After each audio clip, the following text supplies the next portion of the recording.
Sifatnya Durna ini apa? Lah ego. Sifat angkara, ego yang terlalu berlebihan. Merasa aku, rumangsa pinter, pinter menguraikan kata-kata, pinter memberikan nasihat. Kadang tingkah lakunya membuat Pandawa itu terkesima oleh kata-katanya itu, tapi kata-katanya itu tidak bisa diterapkan dalam kenyataan. Baratayuda ini sumbernya apa teman? Kok iso terjadi ning nggon wayang itu? Iya. Sumbernya apa? Ini perlu diwedar ya. Hah? Perlu diwedar. Lah sumbernya Baratayuda iki lak goro-goro wong loro to. Iya. Durna karo Sangkuni. Heeh. Coba nek arek kuwi. Pandhawa karo Kurawa ki rukun, Mas. Iya ta?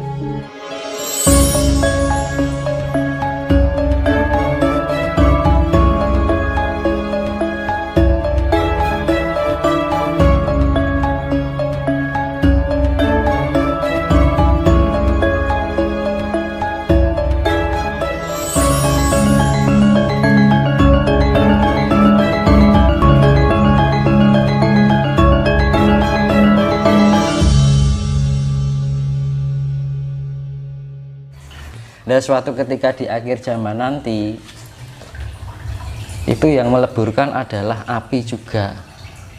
Kan sifatnya Siwa yang meleburkan. Kan dewa Siwa itu kan dewa pelebur. Mula di pewayangan itu diceritakan senjatane Batara Guru ya Siwa itu kan. Senjatane guntur angin, guntur geni. Badai. Guntur lah badai Mas. Guntur angin, guntur geni. Lah, kiamat terakhir nanti terjadinya karena badai matahari, Mas. Api yang terbawa oleh angin seperti badai. Zuriat entek, Mas. Itu kiamat terakhir akan terjadi seperti itu. Makanya di wayang sudah dijelaskan adalah Siwa itu menghukum titah yang salah atau titah yang berani, dia mengeluarkan jurusnya yang namanya guntur angin guntur geni. Itu badai. Sebenarnya bumi ini tak suka kuwi. Badai. Iya, nek basa Jawa ini guntur angin guntur geni. Mula sifatnya Siwa itu ada dua, pelebur dan penyempurna. Makanya dalam kisah wayang itu yang bisa menaikkan ke surga adalah, yang bisa menyempurnakan titah adalah Siwa itu tadi. Tapi jika dia juga bisa meleburkan, mulai diarani nggon wayang itu kan kawah condro di muka, dilebokke ning neraka. Lihat. Tuh. Nah, sempurna itu apa, Mas? Itu bisa rohnya, kalau moksa itu sudah hanya roh tapi rogo. Makanya fungsinya meditasi kalau tingkat pencapaian sampai raga itu lebih susah, karena kamuksan itu lebih mengendalikan cipta, rasa, jiwa, lan rogo. Dan itu. Jadi kalau kita sudah mencapai tingkat kesempurnaan raga, ini luar biasa, Mas. Karena rogo ini kanggonan reget, kanggonan sifat angkara murka. Dan itu. Makanya di dalam gunungan wayang itu mesti kaya ana gapura buta ana loro. Iki simbol angkara lan murka. Angkara itu kan artinya dibilang angkara itu apa? Ego yang berlebihan. Over ya. Nah, itu akhirnya timbullah angkara. Sifat keakuan, merasa benar, merasa pintar. Pokoknya egois lah kan gitu. Paling. Nah, paling gitu. Makanya dihindari sifat-sifat seperti itu. Terus buta siji nih, murka. Murka itu apa tuh jane? Nafsu yang berlebihan. Akhirnya timbullah kemurkaan. Rumangsa duweni serakah, seneng ngrusui wong liya. Nah, itu murka. Kan gitu. Apakah ini nafsu itu memang apa ya? Apakah nafsu itu selalu buruk atau gimana kalau menurut Mas Tinus itu? Nah, ini saya jelaskan. Kalau kita bicara soal nafsu loh ya. Itu berkaitannya dengan sedulur papat kalima pancer.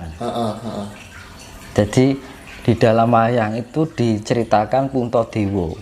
itu pancere. Kalau di gunungan itu merpati putih. Iya. Iya kan? Nah, ning gunungan kan ada 5 hewan, ular, macan, monyet, sama banteng. Iya.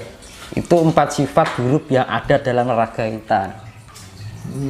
Lah sifatnya saka gawan saka darah iki lho Mas. Iya. Banyu abang iki lho, kuwi nggawa sifat 4 karakter dunia, itu tadi, ya. keduniawian kan ngono lho. Sifat atau nafsu? Sifat. Itu Nafsu. ya sifat gambaran sifat alamiah yang ada dalam raga. Makanya anak raga iki kudu disempurnake, sing iso nyempurnake apa sukma. Murah nek pengen iso dadi nemoni sukma kudu goleki guru sejati apa jati dirine awake dhewe. Nek ora iso ketemu jati dirine awake dhewe, kita nggak akan bisa menemukan namanya sejatinya hidup. Itu dari penjabaran dari nafsu tadi ya. Nah, nafsu makanya kan dibilang pancer iki ning tengah lho, Mas. Ora ning pinggir, ora ning ngarep, ora ning mburi, ora ning isor, ora ning dhuwur, nah ning tengah. Berarti sifatnya penyeimbang. Penyeimbang. Kabeh nek kekakean ora apik, nek kekurangan ya ora apik. Ya. Ego, kita kalau kelebihan dadine angkara, egois, eneke wah ora apik lah ngene. Nek kekurangan ego, eneke wonge lemah, eneke mung tidak-tidak. Jadi diambil sisi tengahnya adalah kebijaksanaan. Berarti intinya nafsu itu juga penting, tapi dengan kadar yang berimbang. Kalau nafsu kelebihan, akhirnya jadi angkara murka. Apa murka ya? Murka lah, kemurkaan. Punya keinginan, nggak terus menungso kan nek mung kurang terus goleki anuan gitu loh.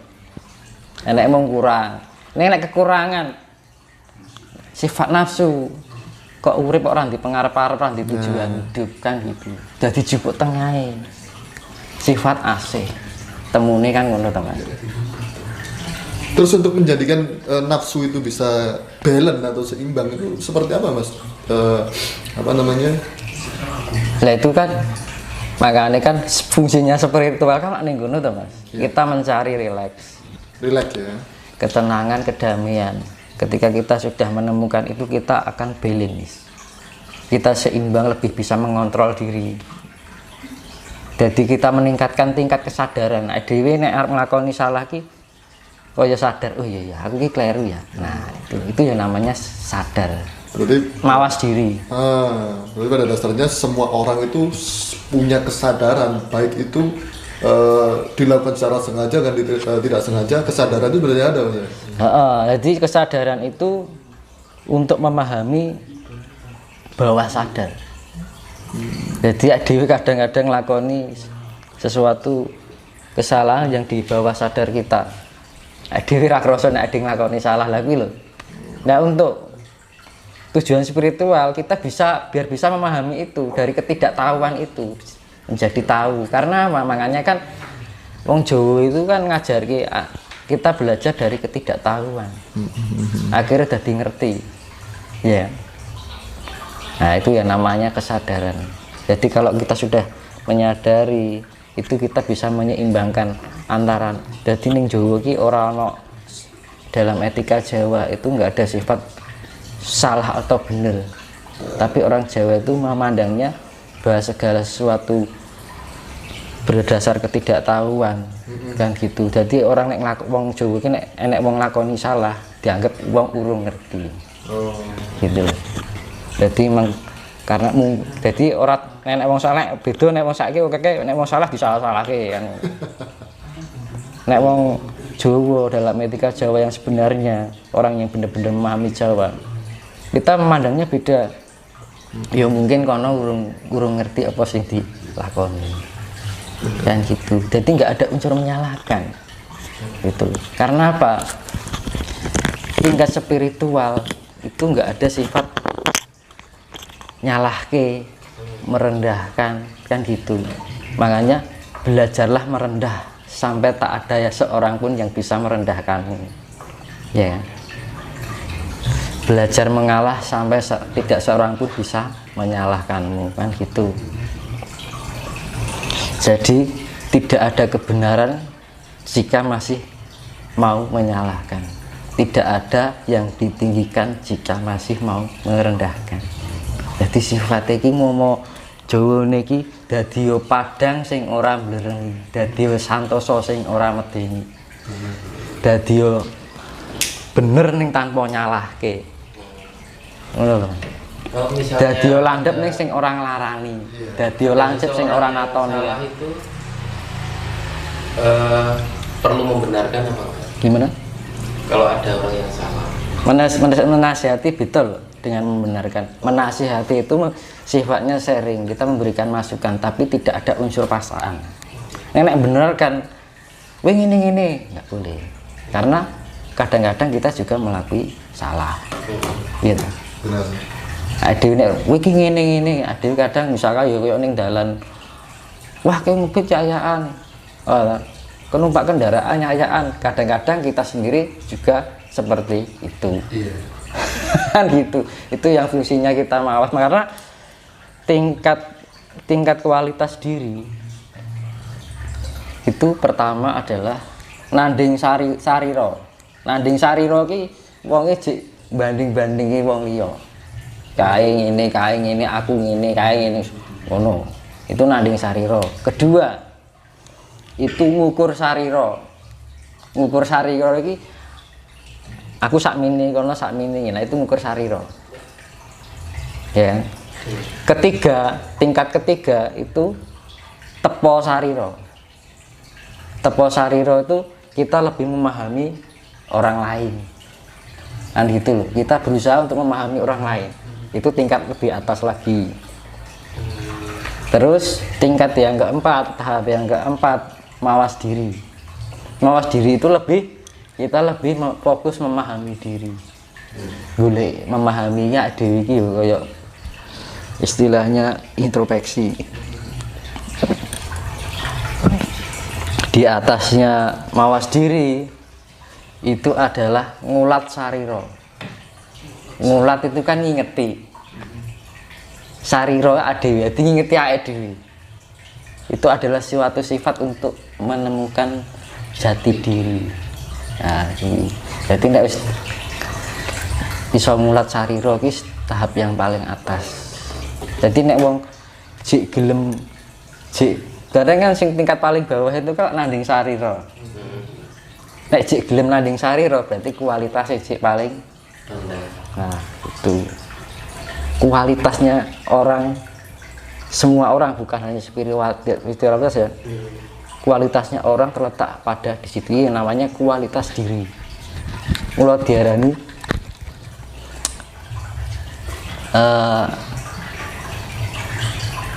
penilaian orang itu tergantung pada apa yang kita ucapkan, ya kan?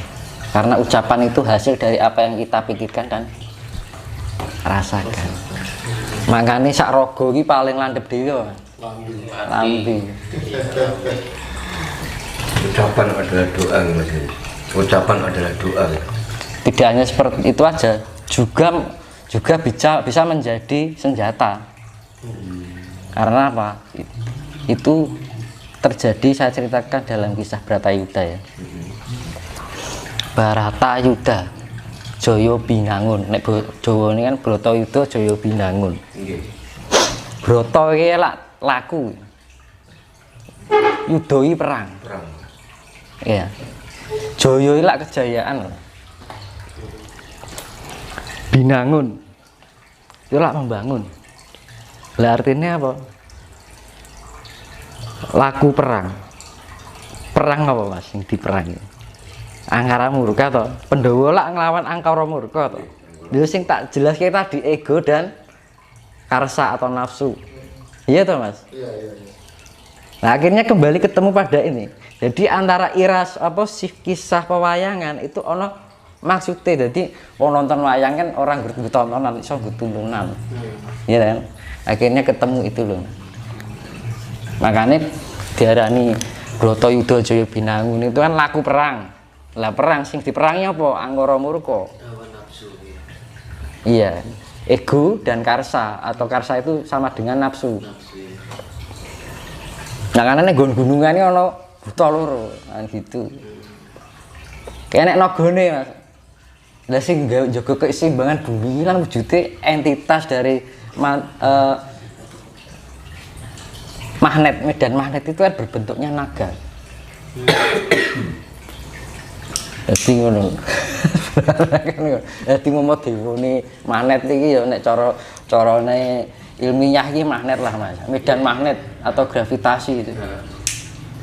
Itu nek di secara perwujudan ya itu kan manifestasinya bentuknya naga, dewa naga. Nagaraja atau naga gini lah seperti itu kan. Makanya sok ben bumi ambing iki sing gawe naga. Karena yang menjaga keseimbangan bumi itu ya naga. Itu loh fungsinya ini gunungan anak naga tuh Mas. Iya. Lah kayak gunung ki gambarane bumi, kehidupan. Ana wit, ana kewan. Mulai Angkara ki mlebu raga kan, mlebu ragane awake dhewe. Tuh, jadi ini pencampuran ilmiah dengan sejarah ya. Campur aduk. Nah, kita lebih menyampaikan itu wong ora bingung maksudnya apa kan gitu. Terus mau tekan ngendi ya lali ya. Sampai Bharatayuda. Nah, perang Angkara, memerangi Angkara Murka, ya kan. Kita memerangi sifat Angkara Murka itu tadi. Untuk apa? Untuk membangun kejayaan. Kejayaan itu bersifatnya apa? Kedamaian. Lah kedamaian itu apa? Kasih. Ya kan. Kalau kita mempunyai jiwa kasih, wis toh. Kita nggak ada sifat Angkara Murka, nggak ada sifat batil. Enekmu kedamaian. Itu yang akan dimurnikan alam. Mula diarani cakra manggilingan iki dienggo nyuda menungso penyaringan. Ben supaya keri ana ing sak selaning untu garu. Lah nek jek duwe sifat Angkara Murka wino wis. Ini saya kisahkan Bharatayuda iki sumbernya apa to, Mas? Kok iso dadi terjadi ning nggon wayang itu? Iya. Sumbernya apa? Ini perlu dibedar ya. Hah? Perlu dibedar. Lah sumbernya Bharatayuda iki lak gara-gara wong loro to. Iya. Durna karo Sangkuni. Heeh. Coba nek arek kuwi. Pandhawa karo Kurawa ki rukun, Mas. Iya ta?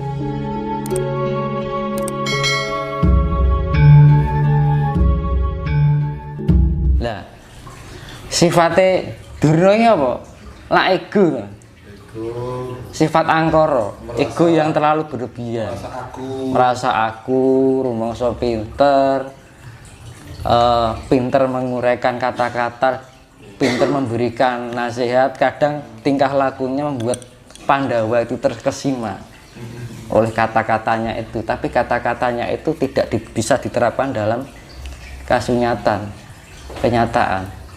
Itu sifatnya Durna. Dan itu kalau sifatnya Sangkuni kan sifatnya lembut, orangnya sopan, iya kan? Tapi licik banget. Tapi dibalik kelembutan dan itu punya siasat yang tidak baik. Dia suka memberikan api-api pada Kurawa biar benci dengan Pandawa. Jadi senengane mancing-mancing. Ketoke halus, ning omongane iki mancing marake kemrokan, marake wong anyel karo liyane. Iya. Nah itu bahayanya kan ya. gitu. Provokator. Ning kesane ora provokator. Dengan kemasan yang santun. Itu hati-hati. Makanya yang sekarang itu kan di podo karo yang Bharatayuda yang kita jalani itu kan sekarang ini. Bukan pada saat ini ya. Itu wayang itu kan penggambaran sebenarnya kan. Gambaran.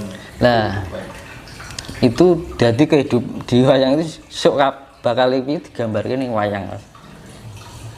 Kayak gitu. Lah, senjatane Sangkuni karo Durna apa, Mas? Apa? Mulut ya. Lek yo lambe to ya. Iya. Senjata sing paling pamungkas ya lambe. Bali ning lambe meneh to. Iya. Iya. Nah, ada titik temunya. Gitu loh. Sing dadi permasalahan ning kene iki mula diarani gegering jagat iki perkarane saka lambe, Mas. Angkara Murka, mergo apa? Lambe kuwi mau kedunungan Angkara Murka. Sifat ego dan nafsu. Ayo ngono. Nah, dadi wis ketemu to kecandaane. Nah, to. Iya. Moro donya iki kebak angkara murka lak mergo kuwi. Mergo enek iku karo nafsu. Nafsu di implementasikan dalam bentuk mulut, omongan. Iki sing medeni, Mas. Ya to. Jenengan ngomong ning kene dolan ning kono, niku ning kono kancoke ngomong ngene-ngene. Iso dadi rame kok. Ngono. Segala pemerintahan ataupun hingga rakyat kecil perkorane lak mung cangkem kan gitu. Nah, makanya hati-hati. Nah, makanya perlunya spiritual itu ben ora kegowo kaya ngono kuwi, ben ora kagetan ya ora gumungan yang ngono. Tuh. Jadi Baratayuda kenapa to dadak gegering donya iki mergo apa ya mergo kebak angkara murka. Angkara murka disimbolke Sengkuni karo Durna. Ya kenyataan ya gitu kan. Saiki akeh wong pinter padha kepinter. Iya to, Mas. Pinter menilai uang nih nggak pinter menilai awake dhewe. Jadi kuncinya itu kita lebih mawas diri. Ngulat sarira sing paling tingkatan dhuwur sing tak jelasin ngulat sarira. Nek jik nanding sarira, jik ngukur sarira berarti tingkat spiritualnya. Nah, itu yang namanya tahap kualitas diri. Jadi nek wong orang yang punya kualitas diri itu tadi ya wongnya wis bisa memahami orang lain, bisa memahami diri hingga kita menemukan identitas diri kita sendiri. Nah, itu lebih mempersiapkan diri. Ojo adoh karo alam lah, tahu maksudnya yang saya jelaskan awal tadi loh.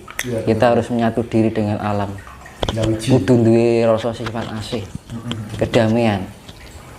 Kasih yo karo kewan, karo tumbuhan. Tumbuhan iki yo pengen urip, Mas. Bener. Aja disia-siake.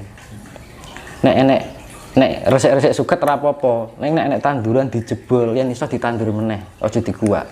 Mbok ditekok ngendi kuwi rasa kasih sayang kita bahwa kita Gusti Allah kuwi ndadekke kuwi dari wong angel apa iso gawe menungso. Kan gitu to. Iya. Nek arep dimasak dipangan ora apa-apa. Tapi nek dijabut diguak aja. Jangan menyia-nyiakan lah. Ya itu walaupun tumbuhan loh, Mas.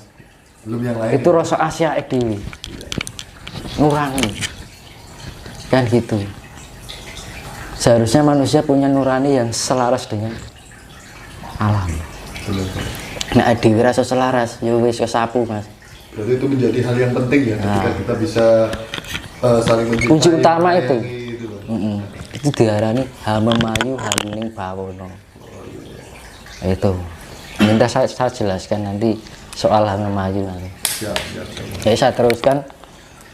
Jadi dengan adanya perpindahan magnet kutub tradis sebenarnya pindah ning belahan Katulistiwa sebagian utara dhewe.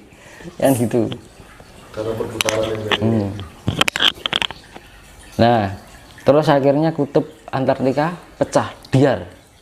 Iya kan? Mencair. Terjadilah global warming. Pemanasan global. Itu untuk pemulihan itu selama 3 tahun. Oke, wong kaliran, Mas. krisis pangan ya. Iya. Karena terutama adalah air. Akhirnya apa? Manusia kan sudah semena-mena dengan alam. Air diregeti, ora diopeni, mungkin direget-regeti tok. Iya. Pada akhirnya yang menjadi sangat penting bagi kehidupan dia atau manusia akhirnya dibutuhke sing dhisik sing diguwak dadi digolek Gitu ya. mergane apa saiki sing digoleki mung duit ning ora peduli dengan alam. Iya. Sok mben duit ora guna sing digoleki urip-uripe apa saka banyu ya gitu. Ini diarani alam murka ya kuwi ya, Mas. Iya, benar-benar. Mas, untuk kejadian tadi itu kira-kira sampai berapa lama, Mas? Ya itu kan 3 tahun nanti kan. Ya itu untuk memulihkan menjadi gunung es. Itu kan perputaran bumi. Jadi kan tahu nggak wong gawe es puter. Iya. Es puter kayak dibengkit terus saya jadi membeku tuh. Nah itu prosesnya seperti itu. Jadi kutub itu akan membentuk es lagi butuh membentuk gunung es tadi butuh waktu 3 tahun. Karena perputaran bumi akhirnya menghasilkan gunung es, kan gitu. Kenapa harus 3 tahun mas? Kok nggak 1 kan? Nah itu mah prosesnya yang rasa coba langsung jadi kan ra mungkin to mas. Mungkin mas. Nah, wong guys, es campur apa es puter direwangi ya toh suwe banget toh. Apa meneh bumi kan ngono lho. Itu. Jadi berputar akhirnya membeku adem meneh. Tapi dengan adanya siklus itu terjadilah virus. Nggak tahu virus saya nggak berani jelaskan ya. Yang pasti ada virus yang akan setelah pergantian COVID siklus. gitu ya? Ya enggak, maksudnya setelah setelah perputaran kan pertama kan ini perpindahan kutub. Akhirnya laut biar dan gunung es pecah. menjadi pergolakan. Akhirnya timbullah global warming, pemanasan global. Ya toh. Untuk butuh itu waktu mungkin 3 tahun. Nah, dengan kembalinya itu terdapat perubahan siklus yang menyebabkan banyak penyakit dan gitu. Makanya dibilang wong Jawa kari separuh, Cina londo kari sak judu. Itu artinya ya wong Jawa tak hitung sak Asia Tenggara gitu aja ya. Jadi artinya Jawa kari separuh ini 50%. Cina londo kari sak judu ini 2%. Sisane lho. Jadi Jawa termasuk seras Jawa yang kabeh Asia Tenggara itu sisa 50%. Dan non Jawa ya termasuk Cina londo wong dhisik kan nek wong ramalan kan ngertine Cina karo londo. Padahal ibu Amerika, mbuh pokoke londo kan wong dhisik kan ngono. Nek wong ketoke sipit mbuh Jepang, mbuh Korea diarani Cina kan ngono. Wong dhisik kan ngono ngertine. Iya kan sing gawe yang Ronggo Warsito to nggih ramalan. Ketika dhisik kan Cina karo londo kan ngono. Nah, dari total non Jawa iki mau sing di non Jawa itu gari 2%. Nah, di total dari jumlah 50% wong Jawa, ras Jawa sama sisanya 2% dari total Cina londo, di total dikumulatif jadi 5% dari seluruh dunia. Mulai diarani Pandhawa piro, Mas? 5. Piro apa? Piro, Bro? 100. 100 toh? Nggih. Sing 100 ning perang Bratayuda kok entek to. Sisane 5. Berarti tersisa 5%. Kan cocok. Ini ilmu logika dengan sejarah saya gabungkan jadi satu. Nyambung kan gitu ya. Jadi saya dengan pengamatan juga kan gitu. Temune mula diarani wong Jawa dhisik ngarani sok mbene iki jagat gari wong sak proliman. Proliman lak 5% dari keseluruhan kuwi. Jadi 5% kuwi sing 50% wong ras Jawa. Sing 2% kuwi. Jadi 2% karo 50% kuwi digabungke nek secara keseluruhan kumulatif dunia itu 5%. Bayangkan. Nek dhewe sik slamet. Sik maksudnya beruntung ngono lho. Ora akeh kebane saiki 2% wong sak jagat. Ya akeh lho ya. Anu lho. Ning 50% ya Jawa ya piro kan mung ini kan beruntung banget iki. Liyane berarti nek 2% sak negarane piro. Makane tersisa 2%. Akhirnya gak ibaratnya sing 2% iki ora di bapak, ora di ibu. Ibaratnya kehilangan Pak Mbok. Akhirnya apa? Gandul ning Nusantara. Jadi sok ben iki melu gabung Nusantara Jaya. Karena apa? Dengan adanya perubahan pergantian alam. Jawa iki sini jerone emas tok, Mas. Jadi sok ben nek mau selamat nang kono ya. Zaman sok ben iku logam-logam mulia yang muncul dari dalam perut bumi. Apa yang menjadi indikasi bahwa perut bumi Pulau Jawa ini banyak emas? Nah, saya penglihatan saya seperti itu, Mas. Jadi kandungan emas di Pulau Jawa itu banyak karena apa?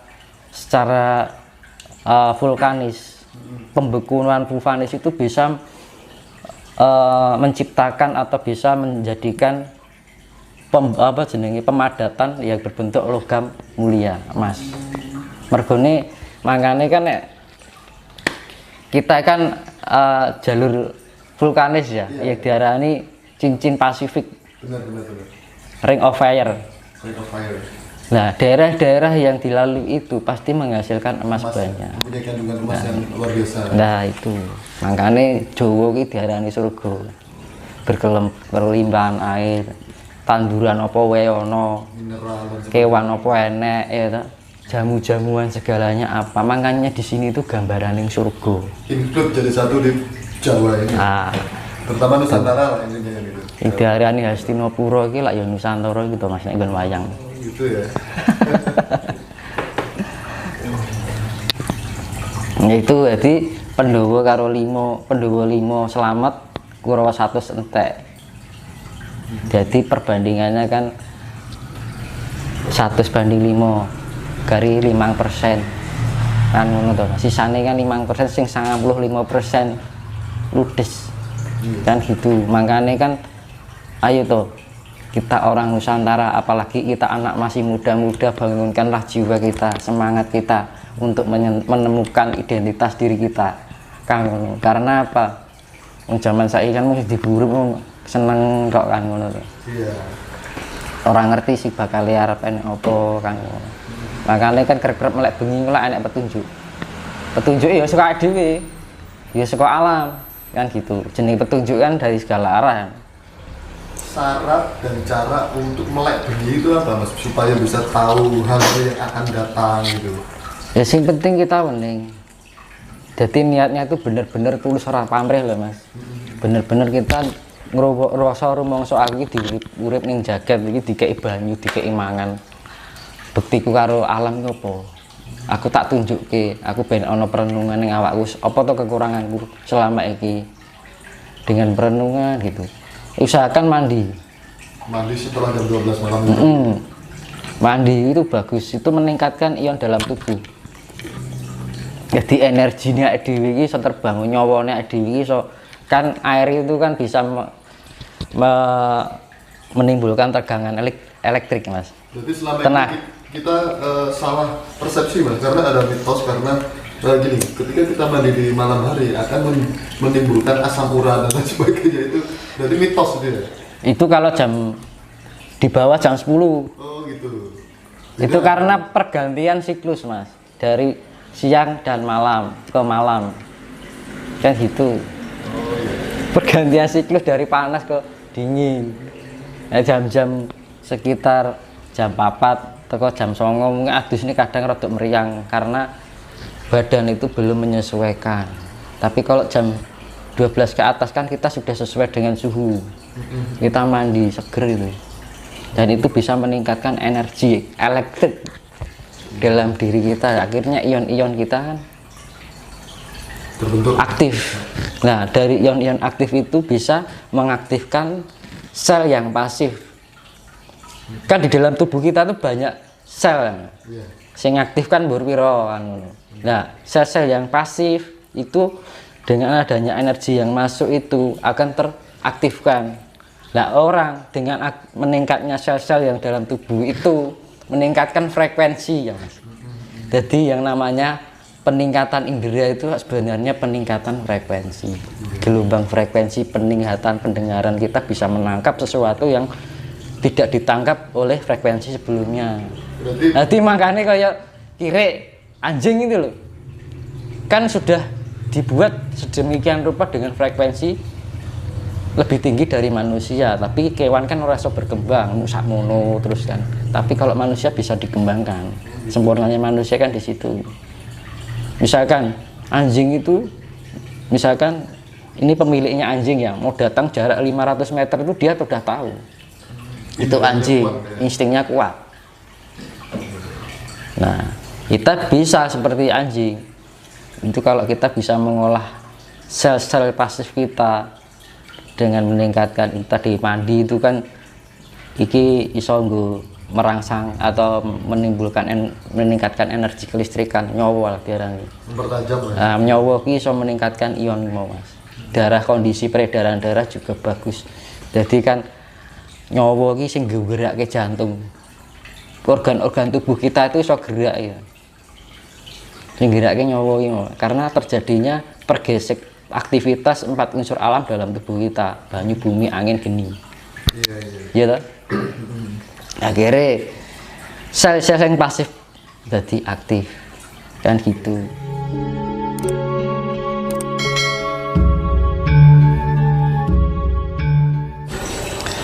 Nah tadi kan sampai itu ya, ketenangan kan. Jadi afirmasi pertama relaksasi.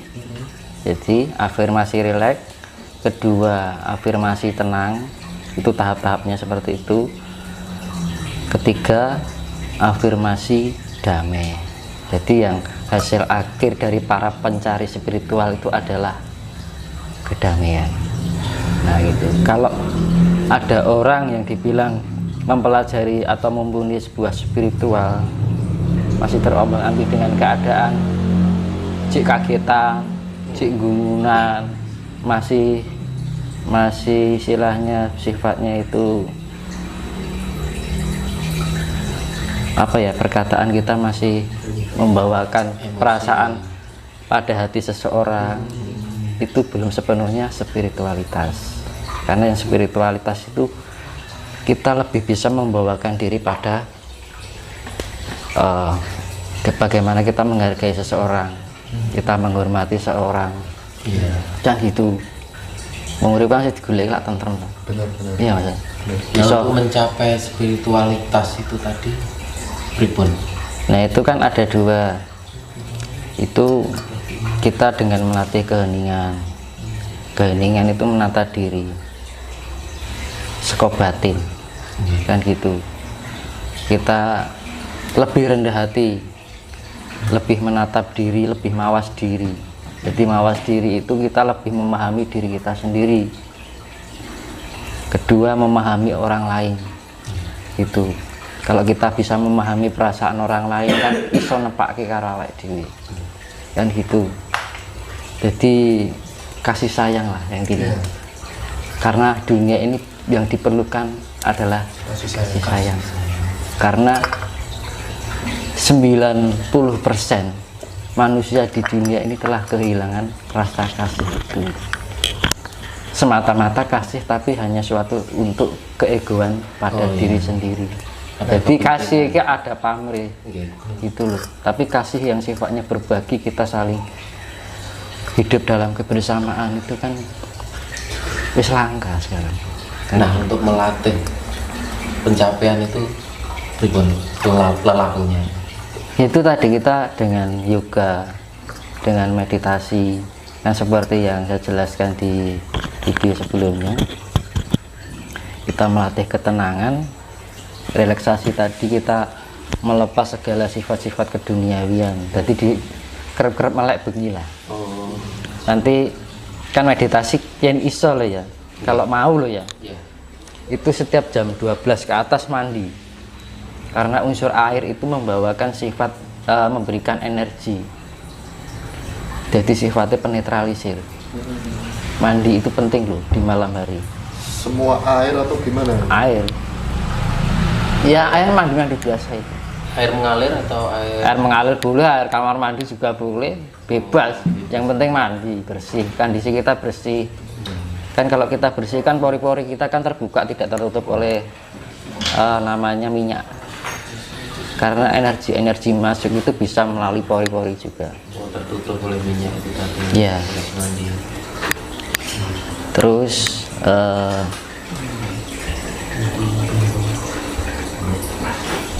jadi habis mandi kita lebih perenungan ya, karo ngeti langit, cara Islami tafakur. Nah, jadi kita lebih mendekatkan dengan alam.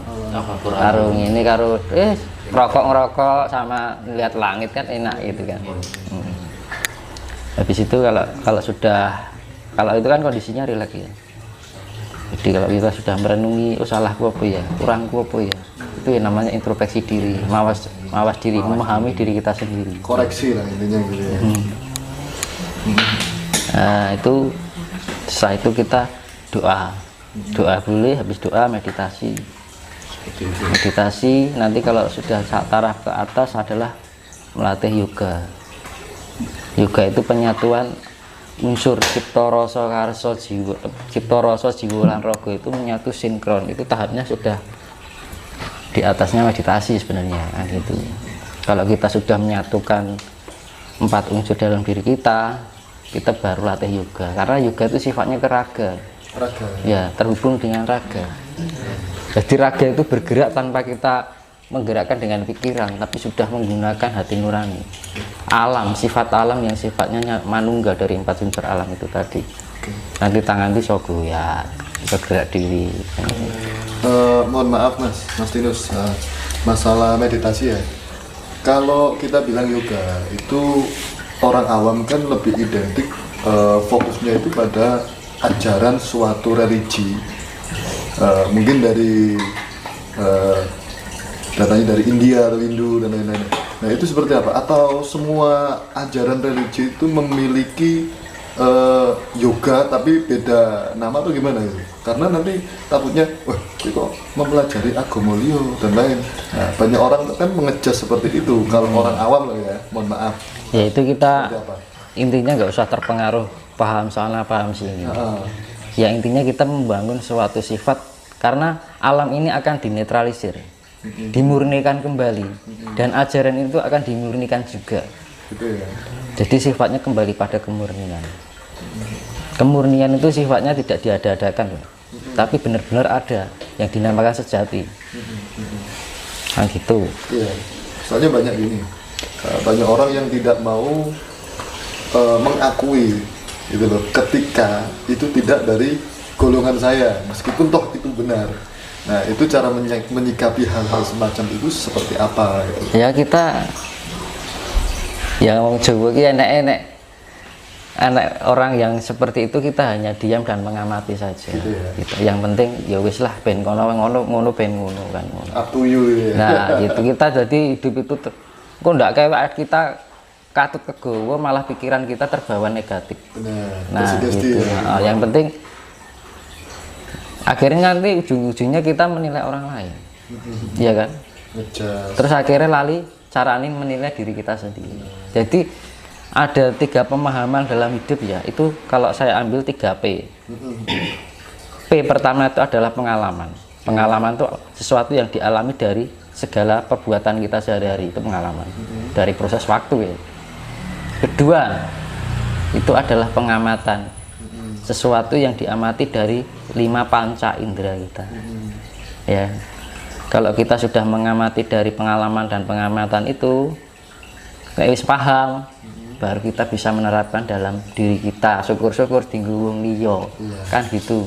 Karena enaknya hidup itu saling berbagi gitu, Dan bisa manfaat. dan jangan sampai kalau sudah pintar, jangan merasa diri kita pintar, karena asalnya pintar yo adi saka bodho kan gitu. Benar. Kita bisa menjadi kaya asalnya dari miskin kan gitu. Itu namanya wong Jawa ngarani wong ki ngrumangsani gitu. Oh gitu. Iya ta? Kita menjadi besar asalnya dari kecil. Nggak mungkin tau tadi gede mesti tadi bayi sik tau. Kan gitu. Barang enak cah cilik ngene dilokke kuwi cah bayi kan. Enggak. Walaupun itu anak yang di usia muda, itu dihargai. Jadi sifat menghargai itu tidak pandang usia. Justru kita yang lebih tua dari, misalkan lebih muda, kita memberikan contoh yang baik dan memberikan dukungan yang baik. Benar. Itu Iya. itu yang namanya hamemayu hayuning sasono. Jadi kita lebih memberikan motivasi. Kalau kita sudah merasa pintar atau yo nggak merasa pintar, kalau kita sudah bisa memahami, kita memberikan motivasi. Yang tidak mengerti biar mengerti, ayo toh. Itu ada kebersamaan. Tapi nek rumangsa pinter terjadi perselisihan. Nah dunia ini kan hancur-hancuran gara-gara itu kan. Nah ini mau sampai kapan gitu. Akhirnya apa? Alam yang bertindak, karena sudah terlalu banyaknya sifat-sifat yang seperti itu. Nanti saya jelaskan, nanti saya hubungkan dengan kaitannya yang akhir zaman itu ada hubungannya dengan kisah wayang, yaitu Baratayuda Jayabinangun. Jadi Masalah itu nanti kalau kan manusia kan diberi 5 indera. Indera yang sudah bawaan dari lahir ya. Perasa, penciuman, peraba, penglihatan, dan pendengaran.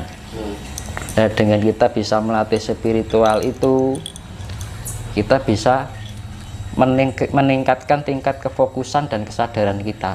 Jadi tujuan spiritual kan di benak dhewe luwih fokus, luwih tenang, ya kan, luwih sadar. Lah kalau kita sudah menemukan pada titik, jadi setiap pendengaran itu punya cakra, penglihatan itu punya titik kefokusannya disebut cakra, penciuman juga, perasa juga, akhirnya menjadi satu. Nah itu yang dinamakan cakra, gitu kan. Nah cakra ini bila dilatih terus menerus, akhirnya orang cenderung mempunyai indera keenam. Nah makanya orang spiritual itu membangun diri, membangun apa namanya potensi yang ada di dalam diri, yaitu jiwa kita, roh kita. Akhirnya orang cenderung mesti mengkait-kaitkan dengan gaib. Padahal fungsi utama kan kita hanya untuk mencari ketentraman. Benar. Iya. Berarti garis besarnya indera keenam itu bisa dipelajari Mas ya? Indera keenam itu sifatnya horizontal. Horizontal ya. Ya. Horizontal itu lingkup bumi. Iya. Jadi macam-macam, bisa menerawang, akhirnya bisa pengobatan, macam-macam. Itu indera keenam. Bisa ketemu leluhur itu, bisa ketemu siapa yang nggak kelihatan, leluhur kita, mbah-mbah kita bisa telusuri. Nah nanti diolah lagi terus cakra kita. Cakra kita diolah di 4 unsur yang ada di dalam diri kita itu kan unsur air, tanah, bumi, angin. Itu disatukan menyawiji menjadi satu unsur yang menyatu membentuk cakra.